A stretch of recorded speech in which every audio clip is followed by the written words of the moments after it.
नमस्कार YouTube channel में आप सभी का स्वागत है। मैं पुष्पा प्रजापति। मैं गंगा मिश्रा। हम लोग हनुमान गीत गाने जा रहे हैं। पसंद आएगा लाइक कीजिएगा, सब्सक्राइब कीजिएगा, शेयर कीजिएगा, कमेंट करके बताइएगा कि ये गीत आपको कैसा लगा। कमाल कैले बा हो, कमाल कैले बा, कमाल कैले बा हो, कमाल कैले बा, कमाल कैले बा हो, कमाल कैले बा, कमाल कैले बा हो, कमाल कैले बा। लमहर पोछ वाला बनारा कमाल कैले बा, लमहर पोछ वाला बनारा कमाल कैले बा, लमहर पोछ वाला बनारा कमाल कैले बा, लमहर पोछ वाला बनारा कमाल कैले बा। लाले लंगूर बाबा बड़े बड़े गुनिया,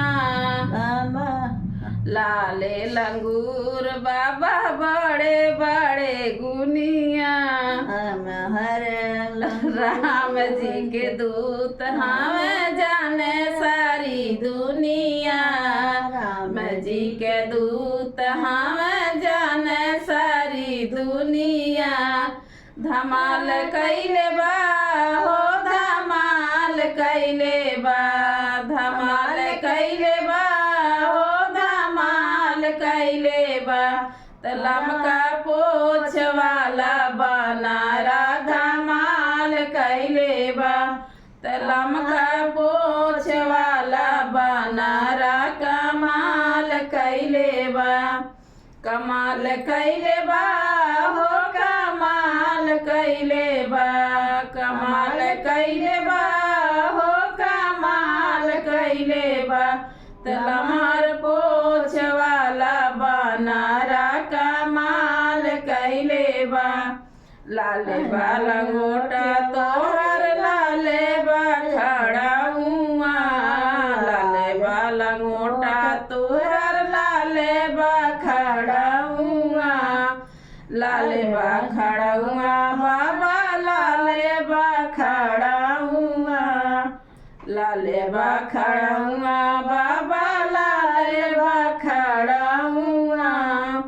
सिंदूरा से दैया लाले लाल कैले बा, सिंदूरा से दैया लाले लाल कैले बा।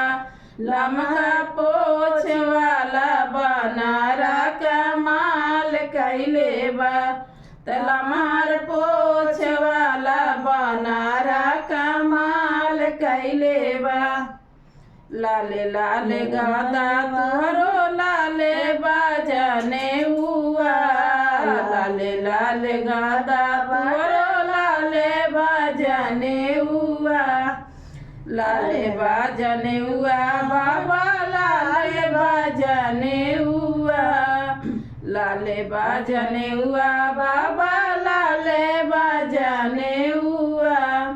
अरे लाले पतकवा कमाल कैले बा, लाले पतकवा कमाल कैले बा।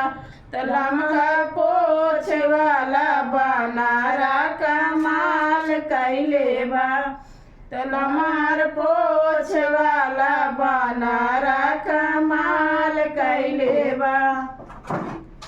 कूदी कूदी लंकेश के लंका जरावल, कूदी कूदी लंकेश के लंका जरावल। लाई के संजीवन बूटी लक्ष्मण के बचावल, लाई के संजीवन बूटी लक्ष्मण के बचावल। अरे सारे जगवा में नाम भइल बा, सारे जगवा में नाम भइल बा। लमका पोछ वाला बनारा कमाल कैले बा, लमहर पोछ वाला बनारा कमाल कैले बा, कमाल कैले बा हो, कमाल कैले बा, कमाल कैले बा हो, लमहर पोछ वाला बनारा कमाल कैले बा लमहर पोछ वाला बनारा